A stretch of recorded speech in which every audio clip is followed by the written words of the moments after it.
দশম শ্রেণীর ছাত্রছাত্রীদের আন্তরিক স্বাগত জানাই। আমি আগের ভিডিওতে বলেইছিলাম যে টেস্ট পেপারের কোশ্চেন অ্যান্সার বলে দেবো এবং সামনে টেস্ট পরীক্ষা আসছে, কীরকম অ্যান্সার হয়, কোশ্চেন প্যাটার্ন কীরকম হয়।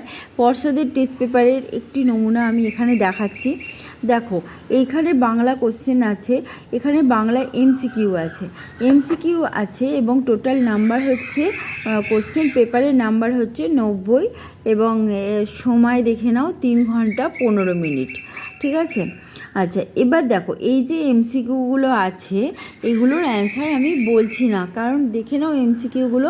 কারণ না বলার কারণ হচ্ছে যদি এমসিকিউর অ্যান্সার আমি বলি সেক্ষেত্রে দেখো আমি টাইমটাকে শুধু নষ্ট করব। কারণ তোমাকে যদি পর্ষদের টেস্ট পেপার তোমাদের থাকে তাহলে তোমরাই জানবে যে টেস্ট পেপারের এই যে প্রতিটি পেজের শেষের দিকে মানে এইরকম জায়গায় দেখো অ্যান্সার কি, মানে এই এমসিকিউর অ্যান্সার কি দেয়া আছে। তাহলে এমসিকিউর অ্যান্সার কি বলার কিন্তু কোনো দরকার নেই। বলা মানে হচ্ছে শুধু সময় নষ্ট করা। মানে এই ধরনের ভিডিও করে কোনো রকমের টাইম নষ্ট করতে আমি চাই না। আমি আসছি শর্ট কোশ্চেনের ওপরে। দেখো, শর্ট কোশ্চেনের পরে আমি বাকি কোশ্চেনের অ্যান্সার অবশ্যই বলে দেবো।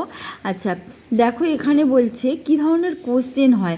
পার্টিকুলার এই কোশ্চেনগুলোই যে তোমাদের হবে তা কিন্তু নয়, এই ধরনের নমুনা কোশ্চেন আসতে পারে, শর্ট কোশ্চেন কিছু বা আসতে পারে। সেই জন্যই বললাম গদ্য পদ্য খুব ভালো করে রিডিং করতেই হবে, প্রতিটা গদ্য পদ্যের লাইন ভালো করে বুঝতে হবে এবং তার আগে এবং পরেই কোশ্চেনটা থাকে, কখন বলেছিল, কে বলেছিল, কেন বলেছিল সেই সম্বন্ধে। আচ্ছা কোশ্চেন দেখো, এই বিষয়ে সন্দেহ ছিল তপনের, কোন বিষয়ে? তাহলে উত্তর হবে লেখকরা যে সাধারণ মানুষের মতন সেই বিষয়ে সন্দেহ ছিল তপনের। তার বাবা জেঠুর মতো সাধারণ কাজগুলো তারা করে সেই বিষয়ে সন্দেহ ছিল তপনের। আচ্ছা পরের কোশ্চেন দেখো, কিন্তু দোকানদার হেসে ফেলে। হরির কাণ্ড, হরির কোন কাণ্ড দেখে দোকানদার হেসে ফেলে? হরিদা বাইজি সেজে, রূপসী বাইজি সেজে সকলের থেকে বকশিস আদায় করছিলেন এবং সেটা দেখে দোকানদার চিনতে পারে যে এ কোনো রূপসী বাইজি নয়, এ হচ্ছে বহুরূপী হরিদা। আচ্ছা যেহেতু এখানে কোন গল্প কোন কবিতা থেকে বলা হয়েছে সেসব উল্লেখ নেই, সুতরাং বলারও কোনো দরকার নেই। আচ্ছা ও নিয়ম শুধু রেলওয়ে কর্মচারীদের জন্য, এখানে কোন নিয়মের কথা বলা হয়েছে?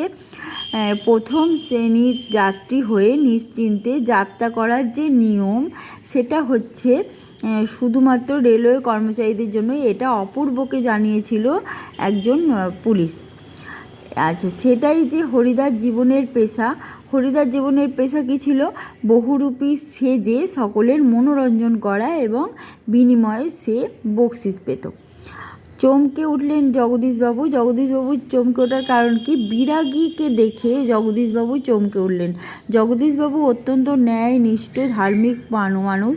তিনি কোনো সাজসজ্জাবিহীন অবস্থাতেই সন্ন্যাসী বেশ ধারণ না করা সত্ত্বেও বিরাগী শান্ত সৌম্য সুন্দর রূপ দেখে তিনি চমকে ওঠেন। আচ্ছা আমাদের ইতিহাস নেই এ কথা কেন বলা হয়েছে? কথা বলা হয়েছে এই জন্য যে ইতিহাসের পাতায় উল্লেখ করার মতন জীবনের ঘটনা সকলের থাকে না, সেই জন্য ইতিহাস নেই এখানে বলা হয়েছে। তারপর যুদ্ধ এলো। যুদ্ধ কীভাবে এলো? যুদ্ধ এসেছিল রক্তের আগ্নেয় পাহাড়ের মতন। এটা অশোকে একজন কবিতায় বলাই হয়েছে যে রক্তের আগ্নেয় পাহাড়ের মতো যুদ্ধ এলো, তার মানে অত্যন্ত ক্ষয়ক্ষতি নিয়ে যুদ্ধ এলো। 1000 বছর ধরে ডুবেছিল ধ্যানে। 1000 বছর ধরে কারা ধ্যানে ডুবেছিল? দেবতারা, মন্দিরের দেবতারা ধ্যানে ডুবেছিল। ভেঙে আবার গড়তে জানে সে চিরসুন্দর। কবি চিরসুন্দর বলতে কাকে বুঝিয়েছেন? প্রলয়কে বুঝিয়েছেন। প্রলয় বা বিপর্যয়, প্রলয় এলে বিপর্যয় আসে এবং প্রবল ক্ষয়ক্ষতি হয়, কিন্তু এই ক্ষয়ক্ষতির পরে আবার নতুন জিনিস শুরু হয়, নতুন দিন শুরু হয়। এই মহা আন্দোলনকে কবি কখনো মহা আন্দোলন, কখনো কালবৈশাখী ঝড়ের রূপে প্রলয়কে ব্যাখ্যা করেছেন। প্রলয় এলে কি হয়? নতুন আবার ভেঙে যায়, ভেঙে আবার নতুন জিনিস গড়ে ওঠে। প্রণমিয়া ধাত্রীর চরণে, এখানে কার কথা বলা হয়েছে? আগেই বলেছি কোশ্চেন কি হয়, শর্ট কোশ্চেন, কাকে বলেছে, কে বলেছে, কখন বলেছে, কোথায় বলেছে, এই সব। তাহলে প্রণামিয়া ধাত্রী চরণে, ধাত্রী মাকে প্রভাসা, প্রভাসার চরণে রাক্ষসরাজ রাবণের পুত্র ইন্দ্রজিৎ প্রণাম করলেন। ঠিক আছে, এখানে ধাত্রীমা প্রভাসার চরণেই সে প্রণাম করেছে, এইটা সে মনে করেছে, কিন্তু প্রকৃত অর্থে ধাত্রীমা প্রভাসার রূপে এসেছিলেন লক্ষ্মী দেবী। ঠিক আছে, তিনি জল দেবী বারুণীর নির্দেশে মুরলী গেছিল লক্ষ্মী দেবীর কাছে, যাতে লক্ষ্মী দেবী ধাত্রীমা প্রভাসার ছদ্মবেশে ইন্দ্রজিতের কাছে উপস্থিত হয় এবং ইন্দ্রজিৎকে তার বড় ভাই বীরবাহুর মৃত্যু সংবাদ জানাতে পারে। আচ্ছা, ব্রোঞ্চের শলাকার নাম কি? ব্রোঞ্চের শলাকার পোশাকি নাম কি? পোশাকির নাম স্টাইলাস। সেই আঘাতের পরিণতি নাকি মৃত্যু। কার মৃত্যুর কথা বলা হয়েছে? কাসকার মৃত্যুর কথা বলা হয়েছে। মুঘল দরবারে একদিন তাদের কত না খাতির, কত না সম্মান। কাদের খাতির, কাদের সম্মান ছিল? লিপি কুশলীদের। এদের হাতের লেখা ছিল মুক্তোর মতন এবং এদের খুবই কদর ছিল, এরা অনুলিপি করতে পারত। আচ্ছা, বড়রা শিখিয়ে দিয়েছিলেন কি না, খাগের যে কঞ্চি যে কলমটা তৈরি করা হতো, কলমের মুখটা একটু চিরে দেয়া, যাতে বেশি কালিও না পড়ে, কম কালিও না পড়ে। আচ্ছা, বাংলার তাঁতের শাড়ি বিখ্যাত, এটি কারক বিভক্তি নির্ণয় করো। এখানে আমি ধরে নিচ্ছি যে শাড়ি, বাংলার তাঁতের শাড়ি, বাংলার তাঁতের শাড়ি বলতে গেলে এখানে শাড়ি বিখ্যাত, শাড়ি যদি হয়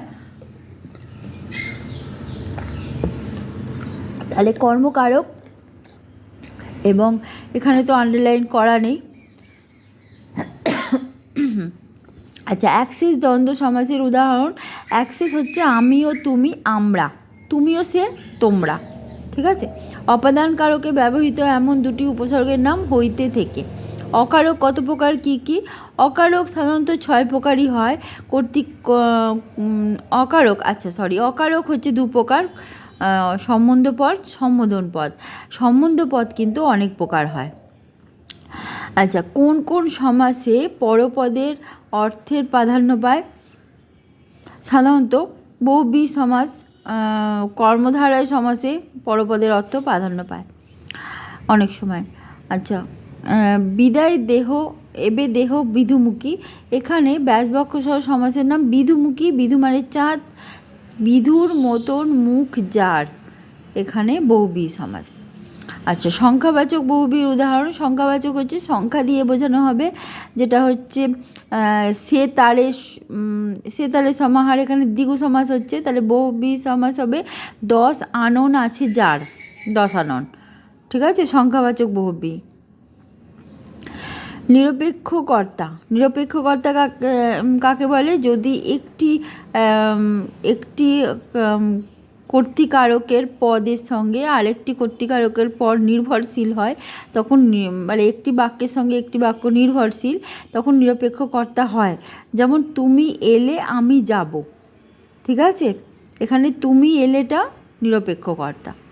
আচ্ছা, বিভক্তি কাকে বলে? বিভক্তি হচ্ছে বর্ণ বা বর্ণ সমষ্টি যা শব্দ ও ধাতুর পরে যুক্ত অবস্থায় বসে এবং বাক্যে প্রযুক্ত হয়। সম্বন্ধ পদ কি? ক্রিয়ার সঙ্গে যে পদের প্রত্যক্ষ নয় অপ্রত্যক্ষ সম্পর্ক আছে, সরাসরি সম্পর্ক নেই যে পদের ক্রিয়ার সাথে, তাকে বলে সম্বন্ধ পদ।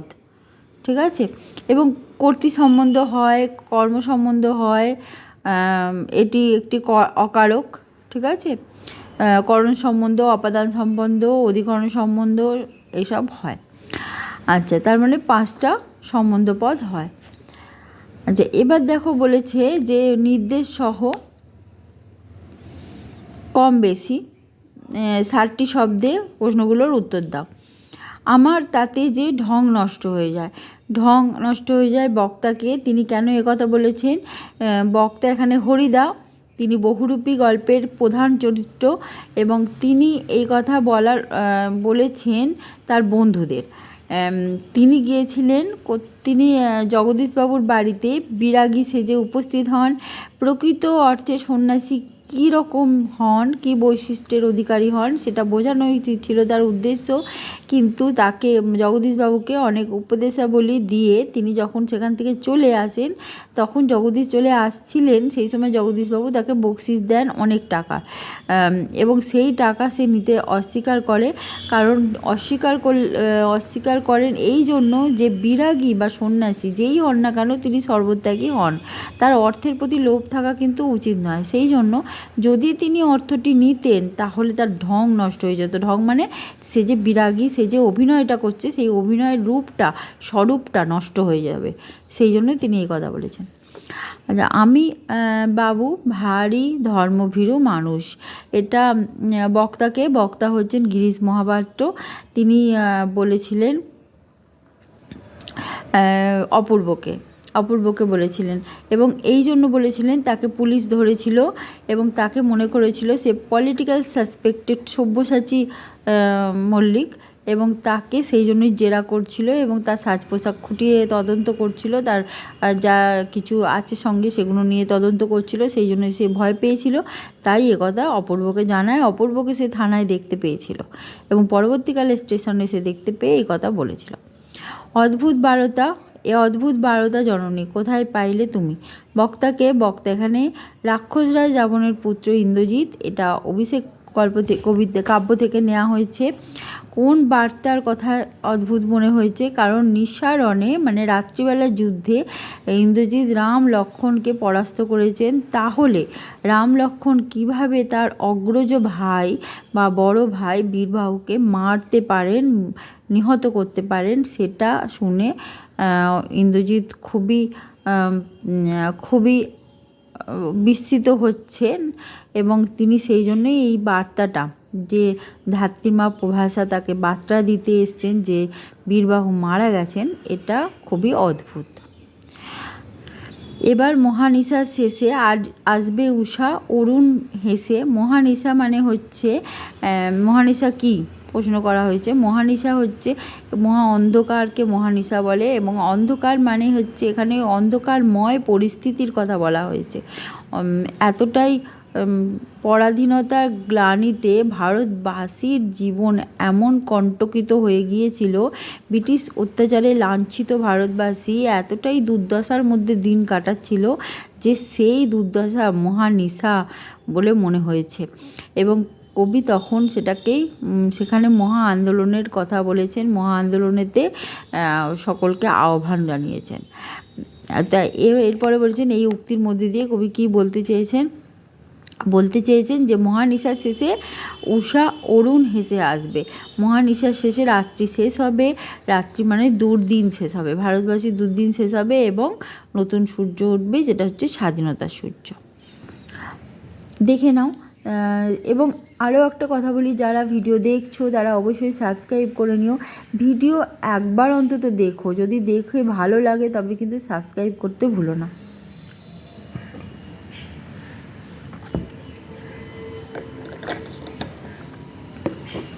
দেখো পরের যে কোশ্চেনটি আছে এটা হচ্ছে 4 দাগের কোশ্চেন, 4-এর 1, 2। এখানে বলেছে একটি প্রশ্নের উত্তর দিতে বলেছে। হরিদাস জীবনে সত্যি নাটকীয় বৈচিত্র্য আছে, একটি প্রশ্ন যেখানে বলা হয়েছে এটা ব্যাখ্যা করে দিতে বলেছে, উদ্ধৃত অংশটা কোথা থেকে নেওয়া হয়েছে এবং এটার কারণ কি। আর এরপরে আছে শুধু এই দুঃখের মুহূর্তে গভীরভাবে সংকল্প করে তপনের জীবনে কিসের দুঃখের মুহূর্তে সে কী সংকল্প করে। ওই দুটোর মধ্যে যে কোনো একটা করতে হবে, এরকমই কোশ্চেন পরেও থাকবে। আচ্ছা, কবিতা থেকে এবার বলছে যে হরিদাস জীবনের নাটকীয় বৈচিত্র্য। হরিদা হচ্ছেন বহুরূপী গল্পের কেন্দ্রীয় চরিত্র বা প্রধান চরিত্র। হরিদা চাইলে চাকরি করতে পারতেন, কিন্তু হরিদা চাকরি করেননি, তিনি বহুরূপী সেজে রোজগার করেন, লোকের মনোরঞ্জন করেন, এবং এখানে হরিদা নিজেই বিভিন্ন রকম সাজ গ্রহণ করেন, কখনো পাগল, কখনো রূপসী বাইজি, কখনো কাপালিক, বাউল বা কেরামিন সাহেব, পুলিশ ইত্যাদি নানান কিছু। এবার দেখো সেই সমস্ত সাজ শুধু গ্রহণ করেন না, সেই মতো অভিনয়টাও করেন, তাহলে তার জীবনে কিন্তু বিভিন্ন ধরনের ঘটনা তৈরি হয়। সেই ঘটনাগুলোই এখানে সবিস্তারে বলতে হবে। তিনি পাগল সেজে কী করেছিলেন, তিনি রূপসী বাইজি সেজে কী করেছিলেন, দয়ালবাবুর বাগানে পুলিশ সেজে কী করেছিলেন, সেগুলোই এখানে বলতে হবে। আচ্ছা, এরপরে গেল যে শুধু একটি দুঃখের মুহূর্তে গভীরভাবে সংকল্প করে। দুঃখের মুহূর্তটা কি, যে সময় তপন মনে করেছিল যে সুখের মুহূর্ত হবে, জ্ঞানচক্ষু গল্পের প্রধান চরিত্র তপন কিন্তু সেই মুহূর্তটাকেই দুঃখের মুহূর্ত হিসেবেই ধরে নিল। কারণ সন্ধ্যাতারা পত্রিকায় তার লেখা ছাপানো হলো, খুবই খুশির কথা, কিন্তু খুশিটাই তার জীবনে দুঃখ হয়ে গেল। কারণ কি, লেখাটা পড়ে সে বুঝতে পারলো লেখার মধ্যে সে নেই, লেখার মধ্যে তার কোনো লেখার ছাপ নেই, অন্য লেখা এসে গেছে, কারেকশানের নাম করে পুরো গল্পটাই পাল্টে দেওয়া হয়েছে। পরবর্তী অংশগুলো আমি কিন্তু পরবর্তী যেটুকু বাকি রইল পরবর্তী ভিডিওতে আমি বলে দেবো। আজকে এই পর্যন্তই। আচ্ছা, এই কোশ্চেনটা আমি শেষ করি। এটা হচ্ছে সেটাই দুঃখ, এবং দুঃখের মুহূর্তে তখন কি সংকল্প করলো যে সে পত্রিকার অফিসে যাবে এবং নিজেই যে লেখা ছাপাতে দেবে, তাতে যদি ছাপানো হয় ভালো, না হয় সেটাই মেনে নেবে।